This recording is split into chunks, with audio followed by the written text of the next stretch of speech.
한국 문학의 거목이자 소중한 발자취인 박안서님의 등단작이자 가장 사랑하는 작품인 나목낭독에 앞서 장편소설 15편, 단편소설 100여 편, 그리고 산문 660편을 남긴 박안서님은 마르지 않는 샘처럼 마지막 순간까지 쉼없이 집필을 하셨습니다. 1970년에 발표한 소설 나목에 대해 박안서님은 다음과 같이 말했습니다. 나는 천여장 나목을 40세에 썼지만 거의 20세 미만의 젊고 착하고 순수한 마음으로 썼다고 기억된다. 요새도 나는 글이 도무지 안 써져서 절망스러울 때라든가 글 쓰는 일에 넌더리가 날 때는 나목을 펴보는 버릇이 있다. 아무데나 펴들고 몇 장 읽어내려가는 사이에 얄팍한 명예요, 습관화된 매명으로 추하게 굳은 마음이 문득 정화되고 부드러워져서 문학계에 때묻지 않은 동경을 들이킨 것처럼 느낄 수 있으니 내 어찌 이 작품을 편애 안 하랴. 현대문학의 소중한 자산인 나목을 낭독할 수 있어 얼마나 기쁜지 모르겠습니다. 나목은 5회차로 완독될 예정입니다. 그리고 소설 속 환쟁이 오키도는 화가 박수근을 모델로 하고 있습니다. 이제 한국 문학의 가장 크고 따뜻한 이름 박안서님의 첫 작품 나목 낭독을 시작하겠습니다.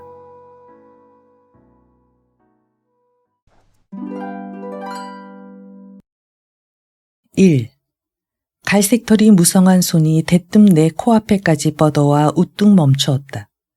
그 소나기에 펴든 출입증 속에서 긴 머리의 아가씨가 활짝 웃고 있었다. 예쁘군요. 그들에게는 좀 허풍스러운 찬사를 보내야 하는 법인데 오후의 피곤 때문일까 나도 모르게 나른한 소리를 하고 말았다. 내 앞에 선 우람한 지아이도 몸짓보다는 감정에 민감한 듯했다. 금방 셀쭉해지더니 사진을 낚아채듯 제 눈앞에 가져다가 새삼스럽게 찬찬히 훑어보았다. 이윽고 제풀에 안심이 되는지 다시 입을 해 벌렸다. 나는 이때를 놓칠세라 재빨리 직업의식을 발휘했다. 내가 본 어떤 여자보다도 아름답군요. 당신은 행운아예요. 물론 그녀를 위해 초상화를 그리셔야죠. 어때요? 이 고운 실크 스카프에다 그리면. 나는 우선 한 기퉁이에 용의 모양을 물들인 번들한 스카프를 권했다. 손으로 직접 만든 스카프는 우리 초상화부에서 제일 수지가 맞는 품목이었다. 노. 그는 입을 삐죽하고 고개를 젓더니 진열장으로 다가가 초상화 바탕으로 진열된 여러 가지 크기의 액자용 실크, 스카프, 손수건 따위에서 서슴지 않고 손바닥만한 손수건을 가리켰다. 이 구두쇠. 나는 그림값까지 통틀어야 3달러밖에 안 되는 주문에 다시 새침해지며 흑백 사진의 경우 을에 알아두어야 할 머리카락이나 눈 또는 의상의 색 등을 좀 쌀쌀맞게 사무적으로 묻고 카드에 적은 뒤 다시 물었다. 언제쯤 찾으러 오실 수 있죠? 빠를수록. 늦어도 모레까지는 일선으로 돌아가야 하니까. 또 걸칫거리군. 나는 내 책상 서랍에 밀린 일거리를 생각하며 살짝 눈웃음을 쳤다. 모레 찾으러 오겠소. 그는 꼬깃꼬깃한 1달러짜리 석장을 내던지고 경쾌한 리듬을 붙여 읊조리고 떠나갔다. 부옇게 흐린 날씨에 정전까지 겹쳐 4명의 환쟁이들은 한결같이 능률을 못 내고 있었다. 나는 방금 주문받은 것을 급한 일쪽 서랍에 떨어뜨리고 환쟁이들 사이를 뒷짐지고 돌아다니며 뾰족한 목소리로 재촉도 하다가 또 적당히 짜증을 부리고는 하다가 마침내는 은근히 거짓말로 을러대고 말았다. 아무래도 안 되겠어요. 만날 시달려서 살 수가 있어야죠. 환쟁이를 몇 명 더 쓰자고 최 사장이 나오면 의논을 해봐야겠어요. 그들이 모두 움찔하는 것을 나는 소나기에 진 작은 물고기의 할따김처럼 피부로 느낄 수 있었다. 그도 그럴 것이 4명의 환쟁이들이 밥벌이로 하고 있는 이 초상화 그리기가 실상 이만치라도 바쁜 것은 고작해야 미군들 봉급날인 월말을 전후해서 일주일쯤이지 그 밖의 날은 그저 심심풀이나 면할 정도였다. 그림만큼 보수를 따져받는 그들은 놀지 않고 한 장이라도 더 맡아 그리려고 비굴하도록 내 눈치만 살피는 처지였으니까. 실은 나도 환쟁이가 더 필요하다고 생각하고 있는 것은 아니었다. 짜증 비슷한 감정이 생겨서 좀 심술궂게 굴었다 뿐이지 그들에게 특별히 나쁜 뜻이 있는 것도 아니었다. 그들을 통틀어 환쟁이라 부른 데서 가끔 최 사장은 그렇게 사랑 깔보면 못 쓴다고 나를 나무랐다. 하지만 부르기 편할 뿐더러 그 이상 그들에게 어울릴 만한 호칭을 아직 못 생각해냈다 뿐 털끝만큼도 그들을 무시할 생각은 더욱 아니었다. 내가 누군가를 조금이라도 무시한다면 그 사람은 아마 내가 깍듯이 최 사장이라 부르고 있는 최만길일지도 모른다. 내가 일하고 있는 이곳 미 8군 PX 아래층은 서쪽으로 3분의 1쯤이 한국 물건 매장으로 되어 있어 그 경영은 한국인들이 맡아 하고 있었다. 너나 할 것 없이 해먹을 것이 궁색한 전쟁 상황이라 그 위탁 판매장 맡아 하기도 웬만한 배경이나 수완 없인 어림없다는 게 최 사장의 말이었다. 앞을 다투어 갖가지 업종, 예컨대 수예품, 유기그릇, 대나무 그릇, 고무신, 피역 제품, 귀금속 따위가 다 들어앉은 뒤에 엉뚱하게도 미천 한 푼 안 드는 초상화 간판을 들고 들어올 수 있었던 것은 보통 재주가 아니라는 게 최 사장의 자랑이었다. 최만길은 의리의리한 PX 아래층 중앙부에 초상화부를 차리고 간판쟁이들을 모아다가 밥벌이를 시켜주면서 자기도 그 덕에 꽤 돈을 모았고 남들에게서 사장이라 불리기를 한없이 바라고 즐겼다. 그러한 최만길에게 난 가끔 최 사장이라든가 사장님이라든가 불러준 만큼 그를 무시해 줌으로써 비겼다고 생각하려 들었다.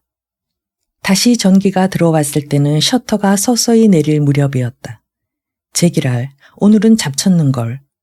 먼저 환쟁이 김씨가 신경질적으로 붓을 부옇게 흐려진 액체에 흔들어 빨자 다른 환쟁이들도 꿈틀거리듯이 서서히 그림 도구를 챙기기 시작했다.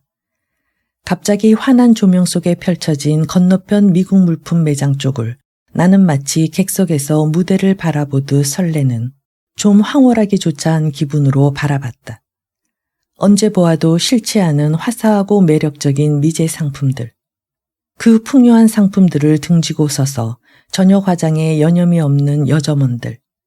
나는 이런 것들을 바라보기를 즐겼다. 특히 하루 영업이 끝난 후 온종일 시야를 가로막던 누런 군복들이 썰물처럼 빠지면 청소부 아줌마들이 물뿌리개로 타일 바닥을 추겨가며 비질을 했다. 이 무렵이면 공기가 어찌나 투명해지는지 나는 그녀들이 날렵한 솜씨로 비트로 올린 립스틱의 색깔들이 제각기 조금씩 다르다는 것까지도 뚜렷이 알아낼 수가 있었다. 다이애나 김, 린다조, 수잔 정 따위의 이국적인 이름을 가진 그 어여쁜 아가씨들이 쓰고 있는 립스틱에 조금씩 다른 빛깔까지 알고 있으면서도 나는 그녀들 중에 누구와도 아직 친하지는 못했다. 퇴근할 때 종업원 출입문으로 통하는 어둑하고 긴 복도는 서로 체온을 나눌 수 있을 만큼 빽빽이 붐볐다. 보초병들의 몸수색 차례를 기다리노라면 불쾌한 몸수색에 대한 공통의 피해의식으로 제법 서로 다정해져서 흉엄을 없는 대화를 나누기도 했다. 하지만 이런 순간도 출입문만 벗어나면 그만이었다. 모두 바쁘게 인사도 없이 사라져갔다. 김장철을 앞둔 을씨년스러운 날은 황혼을 생략하고 벌써 두꺼운 어둠에 쌓여 있었다. 출입문 쪽 뒷골목은 외등 하나 없고 단 하나 냄비 우동집의 희미한 유리문이 오히려 주위의 어둠을 한층 칠흑으로 만들고 있었다. 종종 걸음으로 어두운 모퉁이를 재빨리 벗어나 환한 상가로 나섰다. PX를 중심으로 벼랑간 미군 상대의 잡다한 선물 가게들이 한눈에 보였다. 군대 마크를 수놓은 빨갛고 노란 인조 머플러, 담뱃대, 소쿠리, 녹그릇 따위를 파는 별로 신기할 것도 없는 그런 가게 앞에서 나는 기웃거리길 좋아했다. 이것저것 구경하며 한껏 늑장을 부리다가 어두운 모퉁이에서는 숨이 가쁘도록 뜀박질을 하곤 했다.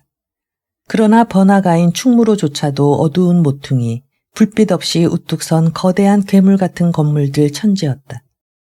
주인 없는 집이 아니면 중앙우체국처럼 다 타버리고 윗구멍이 뻥 뚫린 채 벽만 서 있는 집들, 이런 어두운 모퉁이에서 나는 문득문득 무섬을 탔다. 나의 걸음은 을지로를 지나 화신백화점 앞에서부터는 줄곧 뜀박질이 되고 말았다. 외등이라든가 구멍가게도 없는 죽은 듯이 어두운 비슷한 한식 기와집 사이로 어지럽게 이어진 꼬불꼬불한 골목길을 무섭다는 생각에 가히 눌리면서 다른 박질 쳤다. 집이 가까워지면서 어둠만이 보이던 나의 눈에 별이 박힌 부연 하늘이 들어오고 그 하늘을 머리에 이고 한쪽이 보기 싫게 일그러져 나간 우리 집의 지붕이 이상하리만큼 선명하게 보인다. 그러면 내 무섬증은 드디어 절정에 달해 금세 심장이 멎을 것 같아진다. 엄마, 엄마.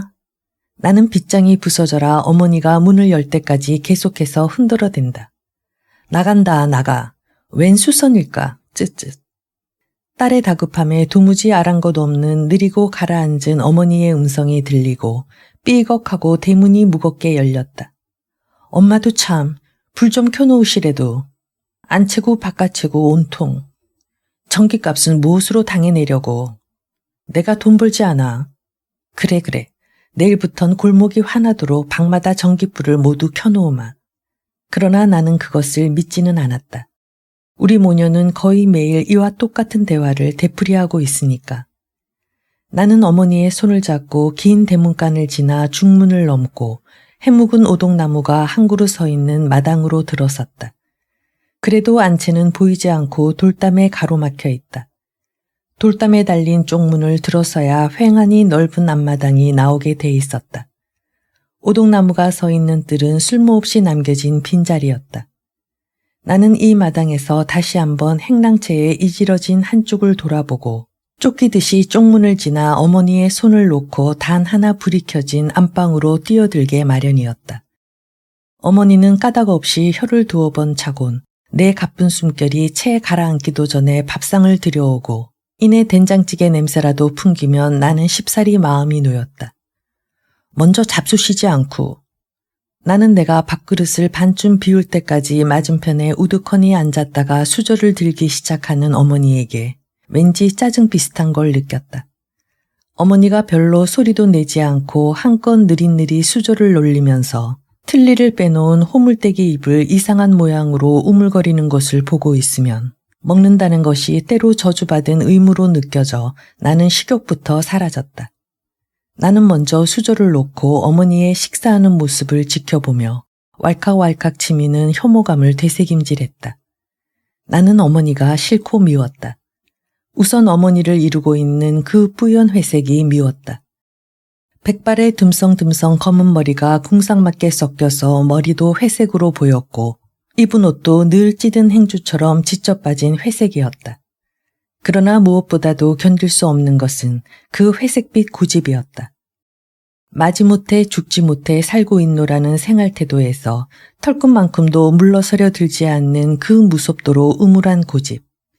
나의 내부에서 꿈틀대는 사는 것을 재미나 하고픈 다채로운 욕망들은 이 완고한 고집 앞에 지쳐가고 있었다. 회색빛 벽지에 몸을 기대듯이 앉은 어머니의 부옇고도 고집스러운 모습, 틀니를 빼놓은 입모양, 이런 것들을 피하듯이 나는 건너방으로 건너와 불을 켰다.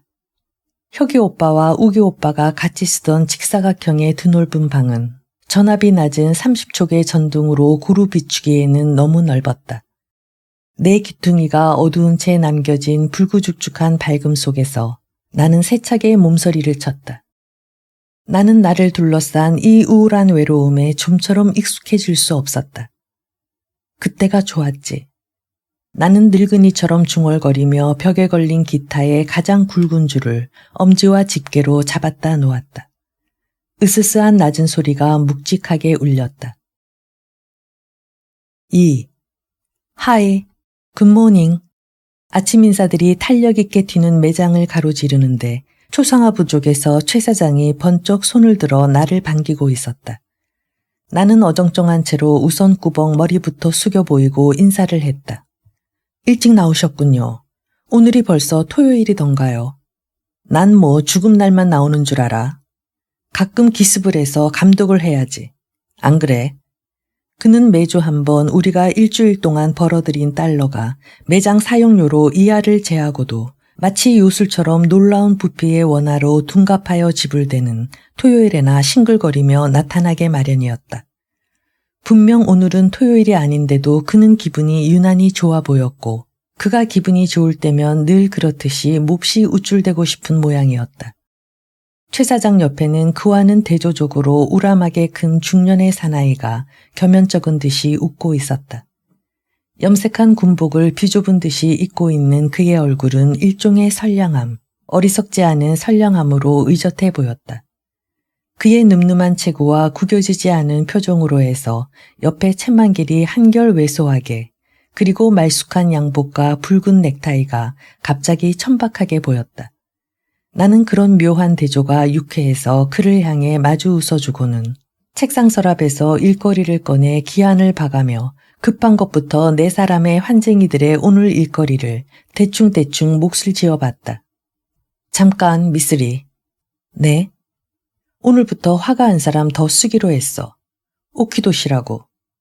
채만길은 제법 대수롭지 않게 굴려는 듯 그 우람한 사나이의 등허리를 가볍게 툭툭 쳐보였으나 최 사장의 외구가 원체 작은 탓에 경망스러워 보였다.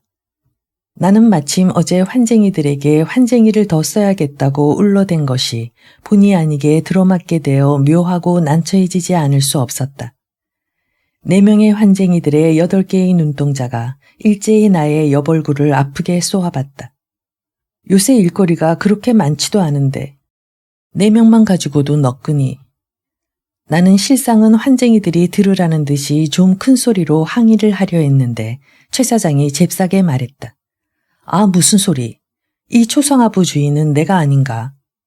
처음부터 내 뜻은 불우한 예술가들을 한 사람이라도 더. 또 불우한 예술가들에게. 흐흐흐. 난 그만 불우한 예술가 소리에 실소를 터뜨리고 말았다.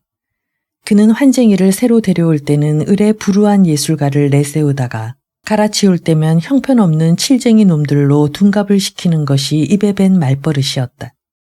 웃기는. 그러니까 미쓰리도 그쯤 알고 내 뜻을 받들어 불우한 예술가들을 위해 사업 실적을 올리도록 힘써줘야지. 일거리야 미쓰리 솜씨에 달린 게 아닌가. 그야 환쟁이가 10명으로 불어난데도 최 사장이야 뜨끔할 것도 없다. 결국 한 그릇의 밥에 식구만 늘어나는 셈이니 환쟁이들만 손해요. 그런 환쟁이들이 딱해서 한 장이라도 주문을 더 맡으려고 아득바득하는 사이에 나는 나도 모르게 미군을 다루는 솜씨 같은 것이 늘어갔다. 채만길이 슬금슬금 환쟁이 수를 늘리는 속셈도 바로 그런 데 있었다. 어떻든 환쟁이가 느는 대로 조금씩 사업이 번창해가고 채만길의 수입도 덩달아 늘어만 갔으니 말이다. 새로운 환쟁이에 대한 약간의 호감은 우습게 사그라져 버렸다. 결국 이 우람한 사나이도 내 어깨에 달린 또 하나의 짐에 불과했으니까. 그럼 미쓰리, 난 바빠서 가봐야겠는데.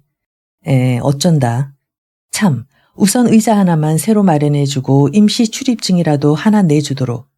그럼 부탁해. 나는 걸레니 깡통이니 대안이 하는 우리 초상화부의 독특한 너절한 것들을 감추기 위한 칸막이 뒤에서 우선 낡은 의자를 찾아내어 그에게 권했다. 삐걱하고 그의 육중한 궁둥이 밑에서 의자가 위태롭게 뒤뚱대자 그는 몸을 약간 들었다 다시 고쳐 앉으며 편히 몸의 중심을 잡았다. 에이샹. 바로 그의 옆자리가 된 김씨가 뭐가 잘못됐는지 노랗게 칠했던 머리를 붉은빛 나는 갈색으로 세차게 뭉갰다. 그런가 하면 맞은편의 돈씨도 투덜거렸다. 미쓰리, 이건 뭐라는 거요? 원 작것들은 원체 작것들이라. 망측한 머리 색깔도 다 있다. 그러고는 내가 사진 뒤에 첨부한 메모를 퉁명스럽게 내민다. 실은 그도 같은 김씨지만 늘 돈돈한 데서 또 김씨끼리 구별하기 위해 그런 별명이 붙었다. 네, 이리 줘 보세요. 나는 한창 바쁠 때 급히 받아 쓰느라 흘려놓은 글씨를 더듬거리며 읽어줬다. 네, 머리는 은빛 또는 회색, 눈은 회색빛 또는 푸른색, 그리고 옷은 에이, 망측한 잡것들 같으니라고. 환쟁이들은 모두 좀 시무룩해하고 있었다. 필시 새로운 오키도시 때문에 나를 못마땅해 하고 있는 눈치였다. 돈씨가 에이 잡것들 하자 김씨가 다시 에이 기분 잡쳐. 할 마음이 나야 뭘 해먹지 하며 그리다만 얼굴을 뭉개버리고 새 스카프를 갖다가 다시 스케치를 시작했다. 홧김에 스카프를 망쳐봤댔자 결국은 환쟁이들의 손해일 뿐이었다. 나는 그들이 망쳐놓은 스카프라든가 액자형 화폭, 하다못해 손수건까지도 깔쭉 없이 세마여 두어야 했으니 말이다. 새로운 오키도시는 환쟁이들한테 이렇게 환영받지 못하고 있다는 걸 아는지 모르는지 듬직한 등을 이쪽으로 돌린 채 텅 비어있는 쇼윈도를 가려놓은 뿌연 휘장을 물끄러미 바라보고 있었다. 나는 그가 그릴 것을 건네주기 위해 서랍 속의 사진들을 모조리 꺼내었다. 기한에 관계없이 그리기 쉬운 것, 까다롭지 않은 주문을 찾아내기 위해서였다.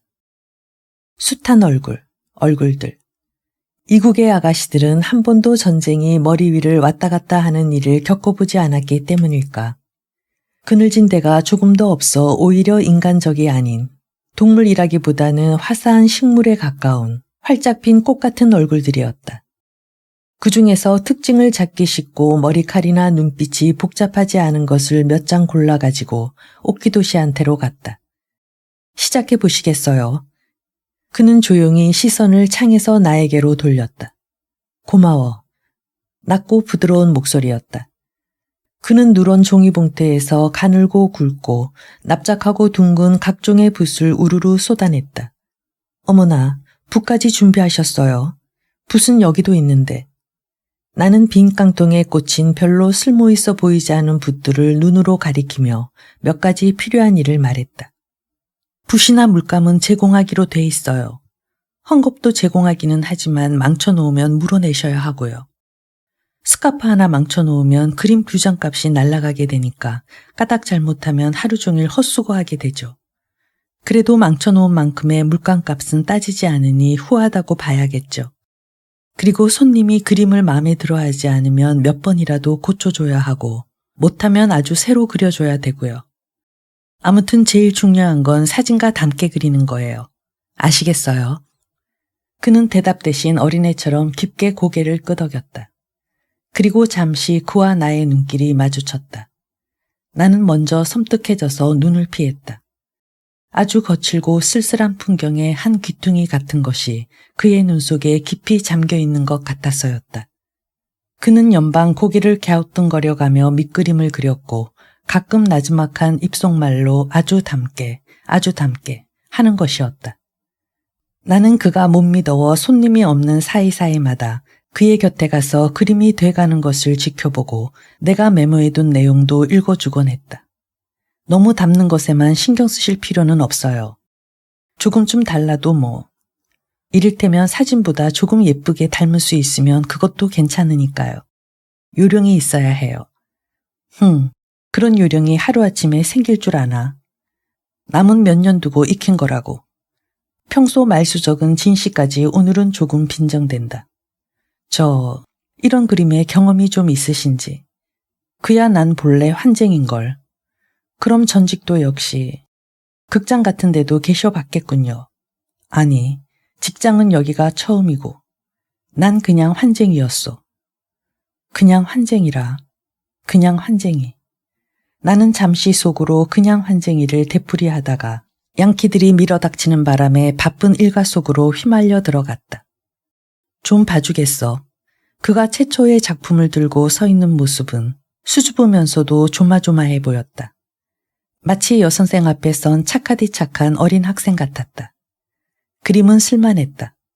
나는 좋다고 말하는 대신 너그럽게 웃었다. 참, 사무실 가서 출입증을 부탁해야겠군요. 그리고 진열장을 기웃거리고 있는 한패의 미군한테로 다가서서 좀 너스레를 떨었다. 여자친구가 있느냐는 둥, 그녀들의 초상이 든 스카프를 그녀들에게 선물하는 것이 얼마나 재치있고도 깊은 애정의 표시겠냐는 둥. 그렇게 짓거리다가 좀 솔깃해하는 눈치만 보이면 당신 같은 잘생긴 남자의 여자친구를 보고 싶다고 추어올려 그가 사진이 든 지갑이라도 꺼내들면 일은 다 된 거나 마찬가지였다. 그럴 때면 거의 놓치지 않고 하다못해 손수건 초상이라도 그리도록 붙들고 늘어졌다. 식구가 불었다는 압박감이 나를 전에 없이 활기차게 만들었다. 다른 날보다 제법 푸짐한 달러를 세마여 다시 한번 틀림없는 것을 확인한 후 2층 사무실에 입금시키고 낮에 사무실에 부탁해 놓은 임시 출입증을 찾아가지고 내려와 보니 환쟁이들은 다 돌아가고 오키도시만이 말끔히 빤 붓을 다시 헝겊으로 닫고 있었다. 출입증 여기 있어요. 고마워. 여러 가지로. 몇 자 타이프로 치고 벌레 기어간 자리 같은 사인이 휘갈겨진 명함만한 크기의 엉성한 임시 출입증을 그는 소중히 받아서 안주머니에 깊숙이 찔렀다. 갈까? 그는 아주 밝은 얼굴로 붓을 넣은 두툼한 봉투를 겨드랑이에 끼며 나에게 말했다. 붓은 두고 가시면 어땠어? 나는 칠칠치 못한 환쟁이들이 어지럽히고 간 뒤처리를 대충 하면서 그에게 훈훈하고 가까운 느낌이 들기 시작했다. 손도 심심하고 소중하기도 하고. 그는 웃지도 않고 그렇게 말하고는 내 일을 거들어 책상을 바로잡고 의자를 제자리에 챙기고 난 후 함께 거리로 나왔다. 어디지? 집이? 개동이에요. 그럼 마땅히 탈 것이 없겠군. 괜찮아요. 늘 걷는 걸요 뭐. 난 연지동 쪽이지만 어디 그 근처까지 걸어볼까? 괜찮아요. 상관 마시고 뭘 타세요. 그러나 그는 대꾸 없이 군화인 듯 싶은 구두 소리를 둔중하게 울리며 내 옆을 따랐다. 김장철 특유의 을씨년스러운 첫 추위에 미군 상대의 선물 가게들은 초저녁인데도 사람들이 뜸했다. 바로 우리 앞을 머쓱한 미군과 그에게 살짝 어깨를 기댄 여인이 걸어가고 있었다. 여자와 남자가 이루는 풍경. 거기엔 적어도 춥지 않은 무엇이 있었다. 저들도 춥기 때문에 어쩔 수 없이 사랑을 할지도 모른다.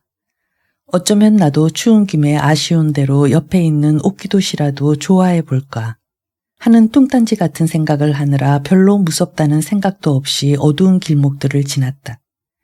집이 개동이랬지. 그럼 고향은? 서울이에요. 서울이면 좋겠군. 난 이북인데. 황해도. 좋은 곳이지. 그의 목소리가 갑자기 슬픈 빛깔을 띠었다. 전 이쪽으로 가야겠어요. 벼랑간 볼 일이 생각나서. 나는 실상 아무 볼 일도 없는 명동 쪽으로 꺾어 들어가 혼자가 됐다. 명동은 밝고 흥청댔다. 가게마다 쇼윈도가 있었다. 나는 날씬한 마네킹이 걸친 푹신한 외투를 실컷 부러워하고 장난감 가게 앞에서 태연만 틀어주면 징도 치고 위스키도 따라 마시는 유쾌한 침팬지를 보고 마음껏 소리내어 키득대기도 했다. 드디어 나는 다시 어둠 속에 섰다. 한쪽에 부연 하늘을 이고 검게 치솟은 성당 건물이 보였다. 무엇이든 기도하고픈 충동으로 나는 발을 멈추었다. 그러나 무엇을 소망해야 할지 얼른 떠오르지 않았다. 마리아, 당신이 아니고서야 누가 알기나 하리이까. 마음속 깊은 곳에서 무언가 부듯이 밀려오는 것 같았다. 마리아, 당신만은 아시리이다. 깨끗하고 순수한 그리움이 온몸을 깃털처럼 감쌌다. 마리아, 당신이 아니고서야 누가 알기나 하오리까. 마리아, 당신만은 아시리다. 그 다음은 뭐였더라. 문득 나는 즐겨 외던 시의 구절을 생각해내려고 골몰하고 있음을 깨닫는다. 남의 흉내, 빌려온 느낌은 그것을 깨닫자 흥을 잃고 싱거워졌다. 그리고 거짓없는 나의 것만이 남았다. 무섭다는 생각과 춥다는 생각뿐이었다. 그것만이 온전한 나의 것이었고 그 느낌들은 절실하고도 세찼다. 나는 어두운 길을 다름질치기 시작했다. 무섭다. 춥다를 거푸 중얼거리며 무섭다. 춥다에 떠밀리듯 다름질쳤다. 3. 조그만 알루미늄 도시락통에서 네모로 반듯하게 굳은 찬밥 덩어리를 젓가락으로 적당한 크기로 나누어 입에 넣으면 그만인 점심 식사가 이곳 PX에서는 이만저만 눈치가 보이는 일이 아니었다. 나는 2층 한 모퉁이에 베니어판으로 사방을 막아 만든 점원 휴게실 구석에서 재빠르게 점심을 마치고 몸이 으스스한 채로 찬물로 열심히 양치질을 했다. 민망한 김치 냄새를 가시기 위해서였다. 휴게실도 말이 휴게실이지 긴 나무 의자에 거울 하나가 걸렸을 뿐 잠깐 화장을 고친다거나 청소부 아줌마들이 옷을 갈아입기 위한 곳에 불과했다. 나는 휴게실을 빠져나와 계단을 뛰어내렸다. 빈 도시락통 속에서 반찬 그릇이 흔들리는 소리가 공허하게 울렸다. 나는 초상화부 바로 앞에 있는 유기부의 미숙에게 빈 도시락통을 흔들어 보이고는 내 자리로 돌아왔다. 환쟁이들은 담배를 피우며 잡담을 하고 있었고 오키도 씨는 조용히 붓을 놓고 양쪽 어깨를 번갈아가며 몇 번 툭툭 치곤 피곤한 듯 창을 바라보는 자세로 몸을 돌리고 있었다. 창이라야 전에 쇼윈도로 쓰던 곳으로 내부와의 칸막이를 터버려서 안의 면적을 넓히고 그 대신 밖에서 안이 들여다 보이는 것을 막기 위해 잿빛 휘장으로 유리 전체를 가려놓은 상태였다. 따라서 안에서 밖을 내다볼 수 없었는데 아무런 전망도 없는 그곳을 그는 가끔 신기한 풍경이라도 즐기듯이 마주하고 있는 것이다. 나는 오늘이야말로 그를 위해 잿빛 휘장을 잠시 걷어줄까 보다 막 벼르고 있던 참이었다. 나 좋은 생각이 갑자기 떠올랐어. 연매장의 다이애나 김이 내 어깨를 치며 생글댔다. 우리 매장에서 여기를 보고 있자니 벼랑간 신기한 아이디어가 확 떠오르지 않겠어. 뭔데요? 바보 녀석에게 선물을 우려내려면 슬쩍 내가 먼저 선수를 쳐야겠다고. 값싸고도 그럴듯한 것을 이쪽에서 먼저 보내는 거야. 어때? 내 초상화를 그려보내면. 글쎄요. 틀림없을걸, 내 깨가. 그런데 저 사람들 중에서 누가 좀 낫게 그려.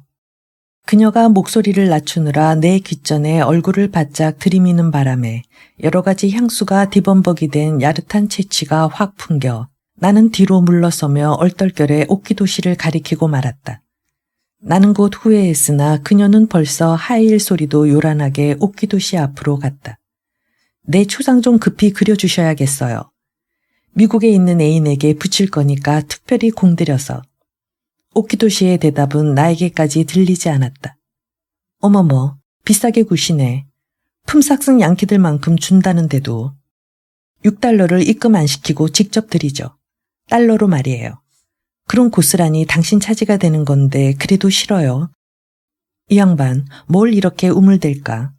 빨리빨리 본이나 떠요. 뭐라고요? 사진을 가져오라고요. 어머머, 기가 막혀. 실물을 앞에 놓고 사진을 가져오라니 간판쟁이란 별 수 없군. 모델이 뭔지도 모르니. 어디 샘플이나 좀 봅시다. 그녀는 오키도 씨가 그려놓은 그림들을 제멋대로 뒤적이며 사진과 비교도 해보고 고개를 갸우뚱거리기도 하며 잠시도 입을 다물지 않고 종알댔다. 이 여자는 여기를 요렇게 살려야 하는데 아주 망쳐놨다든가. 이 여자는 사진보다 10살을 더 젊게 그려놓았으니 아마 실물보다는 20살은 젊을 거라는 둥. 양놈 어수룩하게 보고 이렇게 대먹지 않은 그림을 함부로 그려 팔다가 큰 코 다치는 날이 있을 거라는 둥. 그녀에게 가려 오키도 씨의 모습을 볼 수는 없었고 대꾸하는 목소리도 잘 들리지는 않았으나 나는 분명히 오키도 씨에게 큰 잘못을 저지른 것 같아서 안절부절 못할 뿐 무안해서 그들 옆으로 가볼 수도 없었다. 꼭 사진이라야 한다면 할 수 없죠. 하긴 나도 따분해서 모델 설 시간도 없고. 내일 사진을 가져올 테니 우리 애인이 다시 화끈 몸이 달 만큼 섹시하게 그려줘요. 그녀는 나에게 눈을 찡긋해 보이고 돌아갔다. 그리고 오키도 씨의 눈과 내 눈이 한참 마주쳤다. 어리석지 않게 선량한 눈에 담긴 피로와 상심. 순간 그의 표정이 예리한 아픔으로 나를 찔렀다. 순간적인 아픔이 지난 후에도 측은한 마음은 길게 끌었다. 퇴근길에 나는 조금 먼저 나간 그를 빠른 걸음으로 뒤따랐다. 그를 위해 뭔가 하고 싶었다. 아까 그 여자 때문에 화나셨죠? 죄송해요. 아니, 별로. 실상 그럴 마음은 아니었는데 그만 어쩌다가. 그 여자가 그렇게 무례하게 굴 줄은 정말 모르고. 나는 더둥거렸다. 뭘 그러는 거야. 그 여잔 많은 돈을 약속하고 그림을 그려 달랬을 뿐인데. 미쓰리, 오늘 좀 이상하군. 그러고 보니 이상한 건 나인 것도 같았다. 다이애나 김하고 그림에 대해 이야기한 이가 김씨나 돈씨였더라도 내가 이렇게 마음을 썼을까? 그럼 오키도 씨에 대한 마음씀을 그만둘까 하니 그것은 이상하리만큼 애틋한 아쉬움을 남겼다. 북녘 하늘에서 포성이 은은히 울렸다. 기대와 두려움 같은 것으로 가슴이 울렁거려 왔다. 나는 승전이고 휴전이고 간에 평화 같은 것은 믿지 않았다. 다만 전쟁이 밀물처럼 밀려오고 밀려가는 일만이 앞으로 수없이 되풀이되는 것으로 알고 있었다. 사람들은 어리석게도 평화를 바라고 있지만 그렇게는 안 될 걸. 전쟁은 누구에게나 재난을 골고루 나누어 주고야 끝나리라. 절대로 나만을, 혁이나 우기 오빠만을 억울하게 하지는 않으리라. 거의 광적이고 앙칼진 이런 열망과 또 문득 덮쳐오는 전쟁에 대한 유별난 공포. 나는 늘 이런 앞뒤 안 맞는 생각에 찢기고 시달려 균형을 잃고 피곤했다. 4. 전기기술자가 군데군데 불나간 곳의 전구를 갈아 끼우고 있었다. 마침내 테이블 위의 천장에 여러 날 꺼진 채로 있던 전구도 갈아 끼우려는 모양이었다. 내 의자가 바로 사다리 밑에 들게 되어 나는 의자를 꺼내다가 테이블의 다른 한쪽에 놓고 잡다한 일들을 보기 시작했다. 사진을 추려서 환쟁이들에게 나눠주고 다 된 그림 중에서 좀 마음에 드는 것은 진열장에 전시해 두는 게 내가 할 일이었다. 또 우편으로 붙일 것은 우선 2층 포장부로 보내고 포장부에서 포장되어 온 것은 미리 써놓고 간 주소를 붙여서 다시 2층 우체국으로 보내야 했다. 변화없는 이런 일에 나는 능숙했다. 아가씨, 나 좀. 사다리 위에 전기기술자가 나를 부르더니 겸연쩍게 웃으며 말했다. 미안하지만 이 사다리 좀 붙잡아 주지 않겠어요. 나는 사다리 한쪽을 붙들고 그를 쳐다봤다. 사다리는 튼튼하고 평평한 타일 바닥에 편안히 놓여 있어 내가 붙들지 않아도 조금도 흔들거리지 않아 안전해 보이는데도 그는 자꾸 불안해했다. 조심스럽게 드라이버를 돌려 먼지가 쌓인 전등갓을 꺼내어 한쪽 옆구리에 끼고는 다시 한번 밑을 내려다보더니 당부를 하는 것이었다. 꼭 붙들어야 해요. 그의 자세는 어설프고 약간 떨고 있었다. 염려 말아요. 나는 두 팔을 펴서 사다리의 양쪽 다리를 꽉 잡아 보이며 그를 격려했다. 내가 손을 놓기만 하면 그는 지레 겁을 먹고 굴러 떨어지듯이 불안한 자세였다. 전기기술자가 아닌 게 분명했다. 잘못 굴러 들어왔군. 그는 헌 전구를 비틀어 빼서 작업복 주머니에 찌르고 다른 한쪽 주머니에서 미리 넣어온 새 전구를 꺼내 끼고 갓을 끼우기 시작했다. 나사못 돌리는 것이 서툰지 갓이 전처럼 들어맞지 않아 몇 번이고 이리저리 돌려 끼워 보면서도 몸의 중심은 잘 잡아 차차 자세가 안정되었다. 그동안 그는 다시 아래를 내려다보지 않았고 나는 밑에서 그런 일에 열중하는 그를 쳐다보고 있었다. 거의 수직선상에서 한 사람을 관찰한다는 것은 완전히 새로운 경험이었다. 목에 두드러져 있는 남자 특유의 목뼈와 완강한 턱 밑의 푸른 면도 자국은 뜻하지 않은 달콤한 떨림을 나에게 일으켰다. 그의 푸른 턱에 내 이마를 대보고 싶어진 것이다. 상상만으로도 이마에 아릿한 간지러움이 왔다. 자, 내려갈 테니 잘 잡아줘요. 그는 올라갈 때보다 쉽게 내려왔다. 수고했어요. 이런 일은 아직 서툴러서. 그는 머리를 긁적이며 겸연쩍은 듯이 웃었다. 어처구니 없게도 마주본 얼굴은 아주 평범했다. 나는 배반당한 기분으로 시무룩해졌다. 왜 그런 얼굴로 날 봐요? 그는 사다리를 접으려다 말고 나에게 물었다. 나는 당황해서 아직도 간지러움이 남아있는 이마를 황급히 문지르며 생판 딴소리를 했다. 밑에서 쳐다보니 영 사람이 달라 보여요. 꼭 바보같이 보이더니만 마주보니 그렇지도 않군요. 그는 내 말을 어떻게 들었는지 얼굴을 소년처럼 붉혔다. 이런 일은 처음이라서 좀 떨었거든요. 뭐 곧 익숙해질 겁니다. 그는 사다리를 접어가지고 건너편 매장 쪽으로 갔다. 오키도 씨는 아침부터 6달러짜리 그림을 그리고 있었다. 거의 다이애나 김의 얼굴 같지 않게 곱게 수정된 사진을 놓고도 오키도 씨는 웬일인지 다이애나 김의 실물을 닮게 그리고 있어 나는 좀 불안해졌다. 사진처럼 그리시지 않고. 나는 혼잣말처럼 중얼거리며 자주 그의 옆을 서성댔다. 마침내 오키도 씨는 그럭저럭 다이애나의 초상을 마치고 다른 때보다 오래 부연 휘장이 두리운 창에 시선을 둔 채 양쪽 어깨를 번갈아가며 치고 있었다. 돈 씨와 김 씨가 맞장구를 쳐주며 익사를 주고받고 하는 동안에도 오키도 씨는 등을 돌린 채 바위처럼 담담했다. 나는 문득 오키도 씨만은 다른 환쟁이들과 조금이라도 달랐으면 하고 바랐다. 그는 딴 사람과 다르다. 그는 딴 사람과 다르다.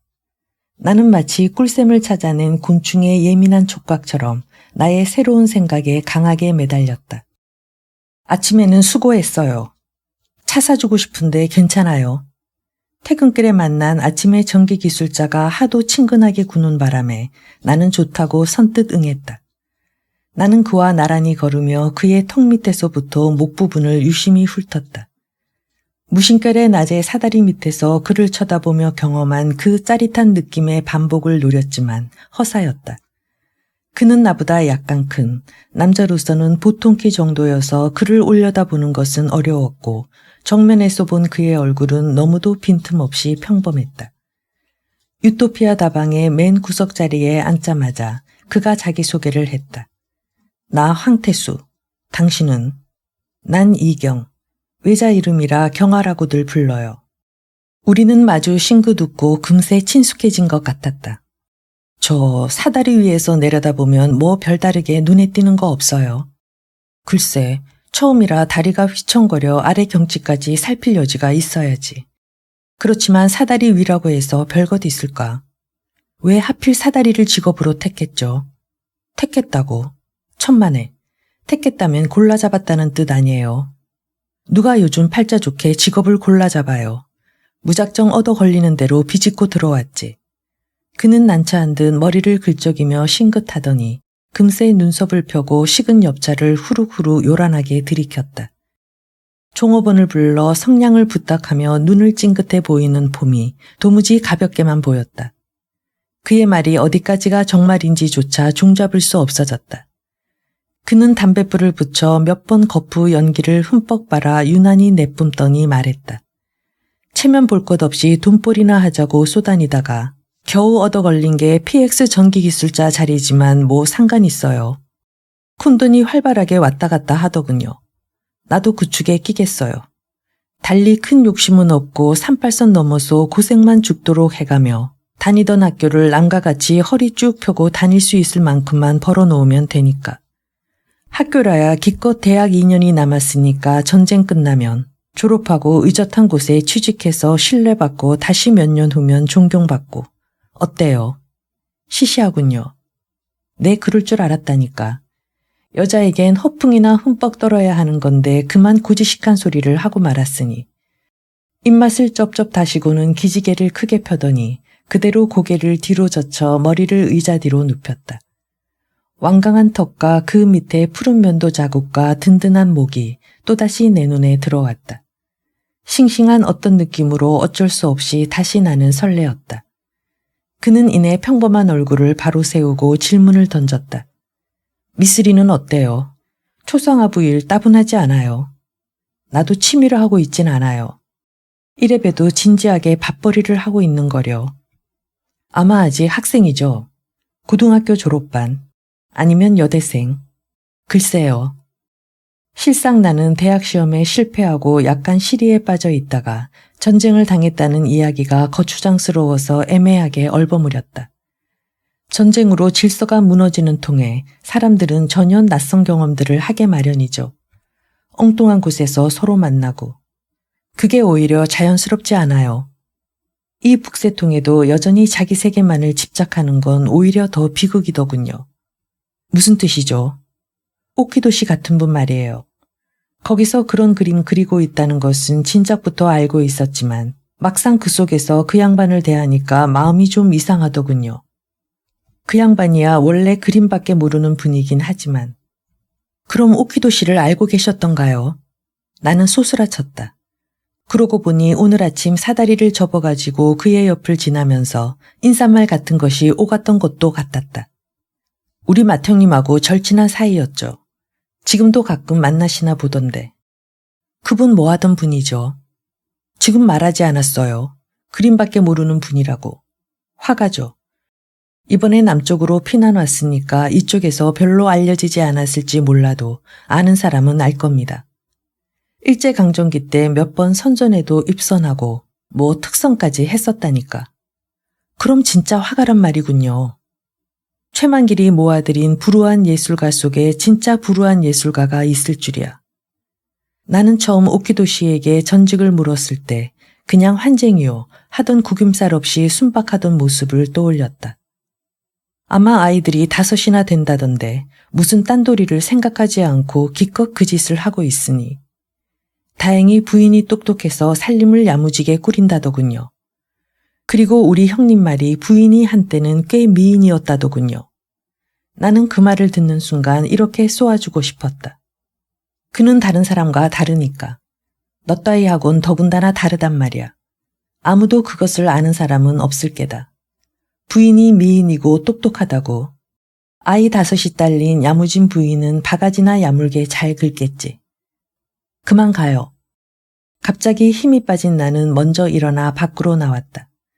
찬바람이 획 머리카락을 날렸다. 나는 잠깐 멈춰서서 머플러로 머리를 싸맸다. 왜 화났어요? 급히 따라 나온 황태수는 내 표정을 살피듯이 얼굴을 가까이 들이대고는 친근한 표정으로 머플러를 다시 잘 고쳐주고 앞머리를 살짝 내려주기까지 했다. 머플러 하나 제대로 쓸 줄 몰랐어야. 쯧쯧. 그가 급속히 나와의 간격을 좁혀오는 것을 느꼈으나 나는 모른 채 했다. 안녕. 내일 만나요. 바래다 주고 싶은데. 괜찮아요.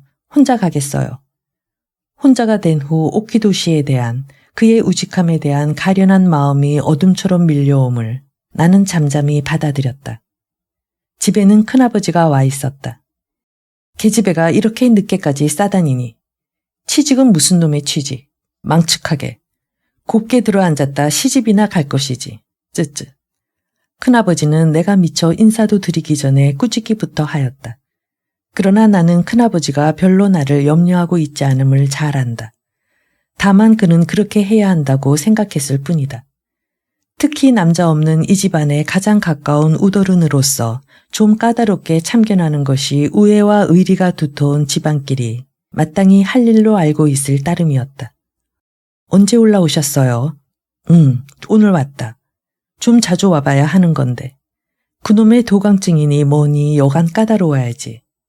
나는 그냥 좀 웃었을 뿐 별로 송구스러워할 필요는 없었다. 큰아버지는 아마 자기 집을 돌보러 온 길에 우리 집에 들렀을 뿐이라고 나는 짐작하고 있었으니까. 지금 막 너의 어머니하고 의논하려던 참이다만 이런 흉가 같은 데서 여자 둘이서 살 게 뭐니. 너희가 피난지에서 굳이 먼저 서울로 오겠다고 우길 때만 해도 나는 자리도 안 잡혀 그만 얼떨결에 떠나보냈다만 이거야 어디 그냥 두고 볼 수 있냐 말이다. 이게 어디 온전한 정신 가진 사람이 살 집이냐. 다시 내려가든지 너만이라도 말이다. 큰아버지는 잠깐 말을 멈추고 어머니 눈치를 살피는 듯 했지만 어머니는 지극히 담담해했다. 그게 싫으면 우리 집에라도 가 있으면 어떻겠니? 지금이야 이 집을 팔려 해도 작자가 없을 테니 잠가놓고 우리 집이야 이 집보다 우선 아담해서 좋고 노도 노다만 개수신 어째서 끄떡 않고 이 흉가에서 견디십니까? 그런 끔찍한 일을 겪은 곳에서. 그럼 어딜 갑니까? 저도 이 집에서 죽어야죠. 어느새 돌아가시긴. 경아는 어쩌시고요? 오래 사셔서 경아 낙을 보셔야지요. 어머니는 대꾸 없이 웃었다. 아주 허탈하게. 딸의 낙에 구차스럽게 매달리지 않겠다는 어머니의 현명함이랄까 그런 게 웃음 속에 있었다. 오빠 언니들은 다 잘 있어요. 그럼.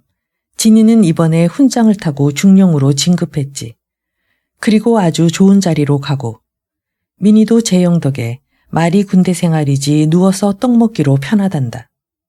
난이 마리는 학교를 계속 다니고 있고 피아노가 집에 없는 게 짜증들이다만 난리통에 그쯤 고생도 안 하겠니. 그는 난리통에 하나도 다치지 않은 그의 아들 딸의 이름을 나열하며 완전한 주름을 폈다. 순간 그는 거침없이 행복해 보였다. 우리 집의 처지와 자기들을 비교함으로써 그의 행복은 완벽한 것 같았다. 내 이야기를 많이들 하지. 함께 지내지 않고 어쩌자고 혼자 고생을 하는지 모르겠다고. 마리가 제일 너 보고 싶다고 보챈단다. 저도요. 나는 인사성으로 그렇게 말했을 뿐이었다. 그러나 마음속에서는 하나의 심술궂은 생각이 사납게 일었다. 전쟁은 아직 끝나지 않았다고. 전쟁이 몇 번이고 되풀이 될 테고 그 사이에 전쟁은 사람들에게 재앙과 고난을 골고루 나누리라고. 나는 다만 재난을 일찍 나눠받았을 뿐이라고. 고단하실 텐데 일찍 주무세요. 나는 건너방의 큰아버지의 자리를 받으리고 오래간만에 어머니와 나란히 누웠다. 아주 오랜만이었으나 별로 할 말이 없었다. 어머니의 나직한 한숨이 들렸다. 나는 돌아 누웠다. 건너방에서도 잠 못 이루는 듯 큰아버지의 기침 소리가 간간히 들려오고 옆에 누운 어머니는 잠이 들었는지 깨었는지 나에게는 숨소리조차 잡히지 않았다. 스산한 바람만이 양철 처마를 덜컹이고 미닫이 문을 가늘게 흔들고 또 어디서 나는지 모를 흉흉한 소리를 내며 온 집안을 마구 돌아다녔다. 나는 이불을 푹 뒤집어 썼다. 그래도 들리는 흉가를 흔드는 바람소리. 행랑채에 뚫어진 지붕으로 휘몰아쳐 들어와 부서진 기와장을 짓밟고 조각난 석가래를 뒤적이고 지붕의 진흙을 떨어뜨리고 천장 속 찢어져 늘어진 종이와 거미줄을 흔들고 쌓인 먼지를 날리느라 마구 음산한 휘파람 소리를 내며 돌아다니는 바람은 이불 속에서 귀를 막아도 사정없이 고막을 흔들어댔다. 나는 할 수 없이 오키도 씨를 생각했다. 그리고 주문처럼 그는 딴 사람과 다르다. 그는 딴 사람과 다르다. 라고 되뇌었다. 나는 그런 되풀이를 통해 어쩌면 새로운 생활의 변화를 꿈꾸고 있는지도 모를 일이었다. 5. 매장 한가운데 크리스마스 트리가 세워지고 쇼윈도에 장식된 산타클로스와 썰매를 끄는 4마리의 사슴에는 각종 장식 전구가 번쩍였다. 매장은 요즘 한결 붐비고 특히 한국 상품부는 전에 없이 손님들로 넘쳐났다. 용이나 공작을 수놓은 실내복이나 잠옷이 날개 돋친 듯이 팔리는가 하면 조그만 꽃바구니가 품절이 되는 소동까지 빚어냈다. 이렇게 한국 물산부에서는 업주들이 톡톡히 호경기를 누렸고 미국 물품 매장의 아가씨들은 미군들과 데이트 약속, 파티의 예약, 미국에 주문한 물건 자랑 등으로 분별 없이 설레고들 있었다. 밖에 나가면 여전히 거리는 쓸쓸하고 언제 무슨 일이 날지 모르는 전방도시 특유의 암담하고 불안한 기운이 무겁게 가라앉아 있어 아무도 어설픈 외국 명절 따위에 주책 없이 들뜨려 하지 않았다. 초상화부도 만만치 않게 대목을 보느라 온종일 바빴다. 나는 평소에 안 하던 엉뚱한 실수를 할 만큼 설레고 또 호젓이 집에 돌아가는 길목에서는 문득 불안에 떨었다. 그러나 이미 그런 설렘이 성탄을 앞둔 여러 사람들의 흥분과 비슷한 것일 수는 없었고 또 그런 불안이 오로지 전쟁이나 어둠에서 비롯된 것일 수는 없게 되었다. 나는 이제 오키도시를 사랑한다고 생각하기 시작했다. 그런 생각은 때로는 아프고 때로는 달콤하고 어쩌면 두렵기까지 했다. 어떤 뚜렷한 감정을 추려낼 수는 없어도 그 생각에서 조금도 헤어나지를 못했다. 황태수는 분주히 미군디를 따라다니며 크리스마스 장식을 하느라 바빴다. 그는 가끔 사다리 위라든가 쇼윈도의 창틀 위 같은 엉뚱한 곳에서 하이 하고 나를 불러놓고 장난스럽게 윙크를 보낸다거나 지나는 길에 작업복 엉덩이를 내 테이블 위에 거침없이 올려놓고 실없는 소리하기를 좋아했다. 미쓰리, 춤출 줄 알아요. 요즘은 좀 색다른 말을 걸어왔다. 못 춰요. 왜 그런 걸 묻죠? 며칠 있으면 지하실 스낵바에서 우리 종업원들을 위한 파티가 있대요. 파티? 양키들의 선심이죠. 뭐 팝콘하고 콜라는 원하는 대로 무진장 먹여준다나요. 치사하게 겨우 팝콘과 콜라. 그럼 스테이크라도 바랐나요? 난 도대체 그 콜라니 팝콘이 싫어서 미치겠단 말이에요. 대갓집의 허들의 음식 같은 거. 설마 미스터 황도 굶주린 거지처럼 그런 걸 얻어먹으려고 파티에 가려는 건 아니겠죠. 뭐 얻어먹으려고 아니라 그냥 파티라는 데 가보고 싶었어. 가서 미쓰리를 안고 춤을 추었으면 했을 뿐이야. 어머머, 난 춤 못 춘다고 했잖아요. 그는 별로 섭섭해하지도 않고 한눈을 찡긋해 보이곤 가버렸다. 점심시간에 오래간만에 다이애나 김이 왔다. 그녀는 몹시 흥분하고 있었다. 며칠 전 그녀는 오키도 씨에게서 그녀의 초상화를 찾아가면서 심하게 빈정된 적이 있었다. 어머머, 이것도 그림이라고 그렸으니 설마 이걸 가지고 $6를 벌어보려는 심보는 아니겠지. 이 서푼도 못 되는 그림 솜씨로. 언니, 무슨 말을 그렇게 함부로. 이분은... 나는 오키도 씨가 어떤 사람이라는 걸 말하려다 말고 말끝을 흐려버렸다. 그것은 말해보았댔자 다이애나에게나 다른 환장이에게 웃음거리밖에 되지 못할 것이 뻔했기 때문이었다. 그가 딴 사람과 다르다는 것은 결국 나만의 일이었으니까. 나에게 남겨진 그를 이해할 수 있는 일이란 그림값을 받아내는 데 불과했다. 언니, 어디가 어떤지 말해줘요. 고쳐드리도록 부탁하겠어요. 못하면 아주 다시 그리든가. 애걸하다시피 하는 말을 오키도 씨가 조용히 가로막으며 말했다. 난 그만두겠어, 미쓰리. 딴 사람에게 부탁하도록 해요. 그러더니 다이애나 김의 손에서 스카프를 잡아채 소나기에 아무렇게나 구겨 뭉갰다. 스카프를 움켜쥔 손등에 푸른 힘줄이 성난 듯이 솟구쳤을 뿐 그의 얼굴은 담담한 채였다. 어머머, 어머머, 너무해요. 어찌 남의 얼굴을. 너무해요. 이리 주지 못하겠어요. 남의 얼굴을 이렇게 구겨놓고. 다리면 쓸 수 있겠지. 버릴 거면 가져가야지. 그녀는 어느 틈에 공짜로 스카프를 가지고 가버렸던 것이다. 그 후에 나는 그녀를 만날 때마다 그림값을 받으려고 그녀를 끈덕지게 졸랐다. 내가 악착같이 그림값을 달라고 해도 들은 척도 않던 다이애나가 갑자기 매장에 나타난 것이다. 오늘이 토요일이라 지난주에 총수입 내역과 환쟁이 5명의 개인별 일주일 작업량과 그에 따라 지불될 금액을 한눈에 알 수 있게 장부에 써넣었다. 크리스마스 대목으로 초상화부 수입은 높아지고 있었으나 오키도시 몫이 제일 적었다. 나는 나직이 한숨을 쉬고 장부를 덮었다. 나를 다방으로 데리고 간 다이애나는 바보에게서 다이아몬드 반지를 받았다며 기뻐했다. 그녀는 내가 써준 연애편지 덕분이라며 그 고마움의 표시로 오키도시의 그림값을 건네주었다. 나는 그림값으로 받은 돈을 패점 후 제일 늦게까지 남아서 꼼꼼히 뒷정리를 하는 오키도시에게 내밀었다. 웬 돈이야? 다이애나한테 받았죠, 오늘. 그건 그냥 준 건데. 그냥 주다니요. 그 여잔 그 그림 덕을 얼마나 톡톡히 본 줄 아세요. 선생님만 어수룩하게 헛수고하실 필요가 어디 있어요. 그래서 제가 알았어. 이제 와서 새삼 그 끔찍한 여자가 그 돈을 제풀에 내놨을 턱은 없고. 미쓰리, 왜 그런 수고를 했어? 그의 어진 눈동자가 슬픈 듯한, 몹시 딱한 듯한 빛을 띤 채 나를 나무라고 있었다. 그것은 분노보다도 더욱 나를 곤란에 빠뜨렸다. 왜 제가 잘못했어요? 저는 그저 선생님을 도와드리고 싶을 뿐인데. 경아 같은 어린 사람이 다 날 도와주어야겠다 싶으리만큼 그렇게 내가 능력이 없어 보이던가. 나는 울고 싶었다. 모두가 엉망진창이 돼버린 것이다. 그는 다이애나의 모멸을 받았을 때보다 한층 깊이 상심하고 나는 그냥 그런 상심의 둘레를 맴도는 어린 사람일 따름이니 말이다.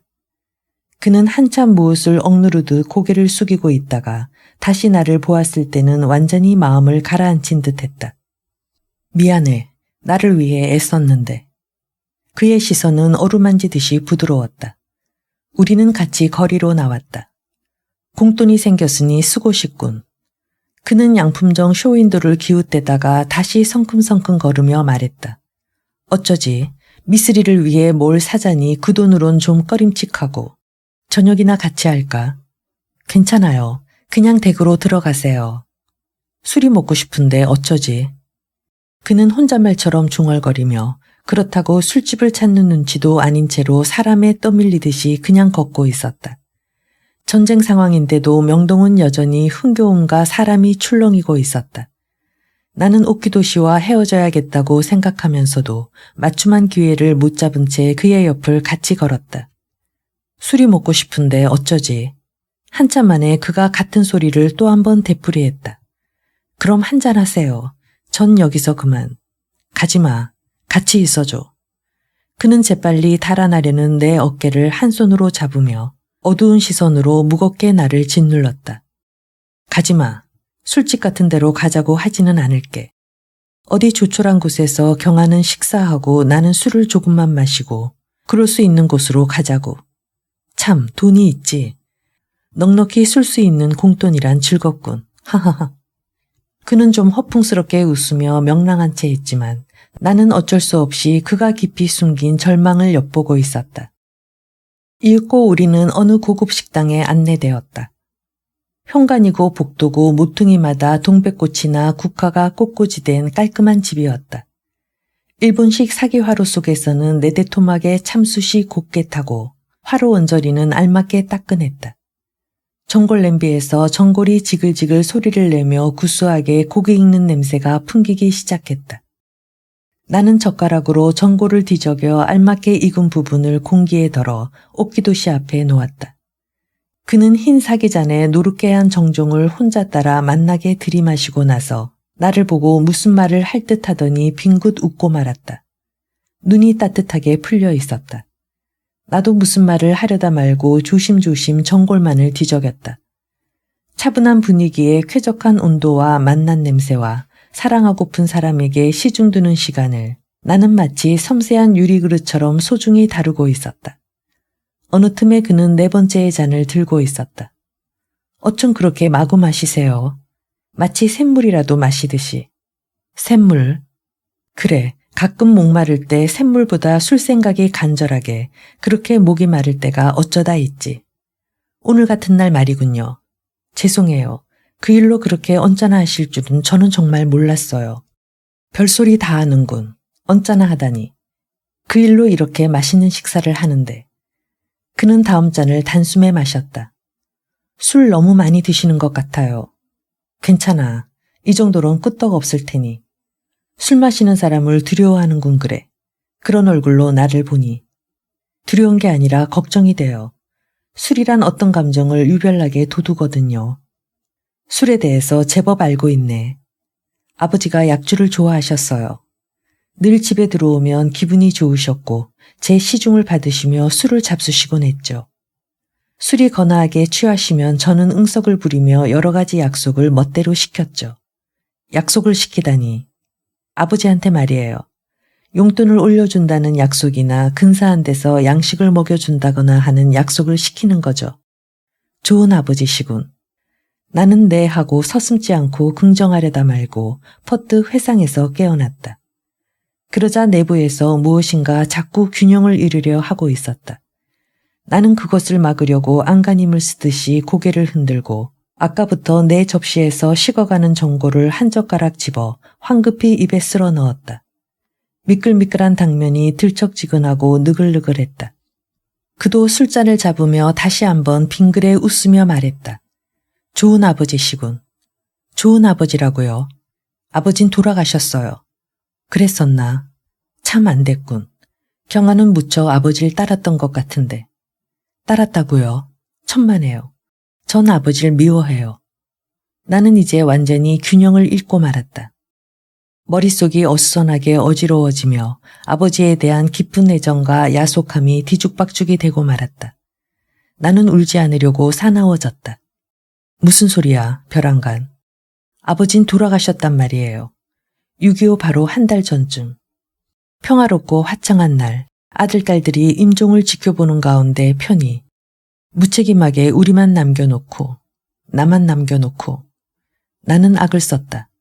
그는 처음에는 놀란 듯하다가 차차 인자하고 측은해하는 빛이 역력해졌다.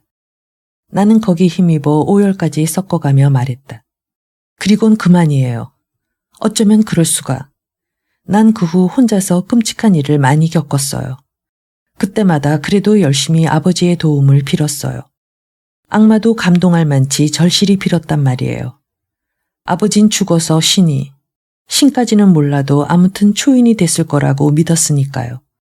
그렇지만 아버진 모른 척 하더군요. 우릴 위해 아무것도 안 해줬어요. 어쩌면 그럴 수가.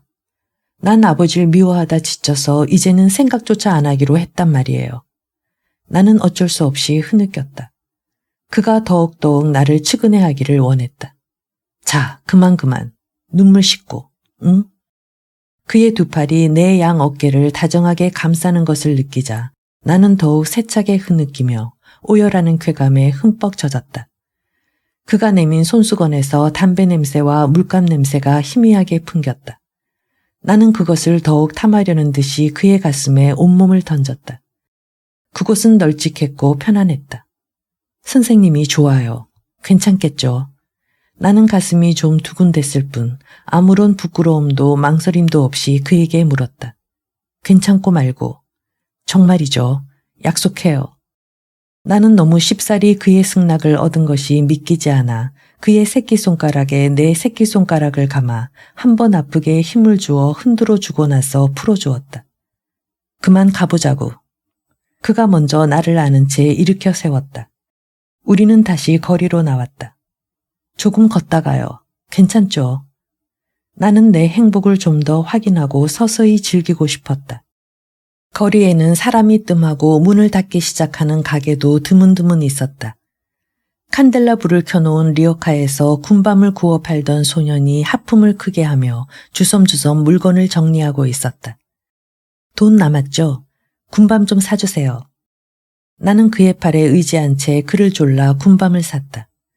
나는 받아든 군밤을 오키도시의 염색한 군복 점퍼의 헐렁한 호주머니에 놓고 까먹기 시작했다. 재미난 데를 알고 있어요. 구경하고 가요. 너무 늦었는걸. 집에서 기다리시잖아. 잠깐이면 돼요. 나는 언젠가 구경한 장난감 가게의 침팬지를 생각해냈다. 나는 그때 그 앞에서 혼자 킬킬대며 재미나 했었는데 지금 생각하니 그때의 내가 눈물이 나도록 불쌍했다. 나는 위스키를 따라 마시던 침팬지에게 내 행복을 뽐내고 싶었다. 남의 집 추녀 끝에 버린 장난감 가게 주인은 졸고 있었고 침팬지는 한 손에 위스키병을 든 채 그 만화 같은 얼굴을 반드시 쳐들고 무료하게 서 있었다. 아저씨, 태엽 좀 감아주세요. 내가 침팬지를 가리키며 부침성 있게 말하자 놀란 듯이 눈을 크게 뜬 주인이 별로 귀찮아하지도 않고 침팬지 궁둥이에 태엽을 틀었다. 침팬지는 온몸을 리드미컬하게 흔들며 거푸거푸 위스키병에서 위스키를 따라 마셨다. 구경꾼이 조금씩 모여들었다. 나는 군밤을 질겅질겅 씹으며 마음껏 웃고 침팬지의 율동에 맞춰 어깨를 흔들었다. 드디어 태엽이 풀리면서 침팬지의 행동이 서서히 느려지자 즐겁게 술 마시는 동작도 어느새 부수수 멎었다. 구경꾼들은 하나둘 비어갔다. 흥겨운 시간은 삽시간에 지난 것이다. 침팬지는 사람들에게 아첨 떨기를 멈추고 한껏 외롭게 서 있었다. 그의 고독이 가슴에 뭉클왔다. 사람과 동물로부터 함께 소외된 짙은 고독과 절망. 나는 오키도시를 쳐다보았다. 그는 하염없이 붓을 놓고 잿빛 휘장을 바라볼 때처럼 그런 시선으로 침팬지를 보고 있었다. 문득 나는 그도 역시 침팬지의 고독을 앓고 있음을 짐작했다. 그리고 나도 그를 도와줄 수 없음을. 좀 전의 충족감이 거품처럼 꺼졌다. 나는 그에게서 소리 없이 밀려나 있었다. 침팬지와 오키도와 나. 각각 제 나름의 차원이 다른 고독을 서로 나눌 수도 도울 수도 없는 자기만의 고독을 앓고 있음을 나는 뼈저리게 느꼈다. 우리는 개동어기까지 말없이 걸었다. 이제 다 왔어요. 그만 돌아가세요. 밤도 늦었는데 집 앞까지 바래다 주지. 혼자 갈 수 있어요. 나는 그때까지 찌르고 있던 그 헐렁한 주머니에서 손을 빼고는 날쌔게 혼자 골목길을 들어서서 다시 한번 꼬부라졌다. 그리고 먼 발치로 이지러진 내 집 지붕을 똑바로 바라보며 세찬 기세로 나아가듯이 달렸다. 그가 자기만의 고독을 아무에게도 나누려 들지 않듯이 나도 아무에게도 도움을 받을 수 없는 나만의 일이 있는 것이다. 긴 골목길을 어제와 조금도 다름없는 공포와 이제는 거의 육체적인 통증으로 변해버린 아픔을 견디며 걸어야 하는 것은 누구와도 나눌 수 없는 나만의 일일 것이다.